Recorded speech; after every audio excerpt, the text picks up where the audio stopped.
Assalamualaikum, Sahmastarbi. Benim Hatice'nin Muhammed Kurt.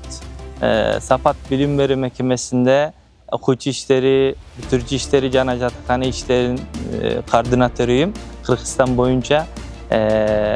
Bulcak'ta Ayçürek Liseyinde Safat'ın bütbarı mekteplerinden gelgen okuyucularımız var. ORT kampımız başladı. Kaliteli öğrenciler yetiştirmek için kaliteli eğitimciler ve kaliteli bir eğitim gerekli. Bizlere güvendiğiniz ve çocuklarınızı emanet ettiğiniz için teşekkür ediyoruz. Onlara burada kaliteli bir eğitim vermek için mücadele ediyoruz. Teşekkür ediyoruz. Başarılı bir ORT kampı dönemi diliyoruz.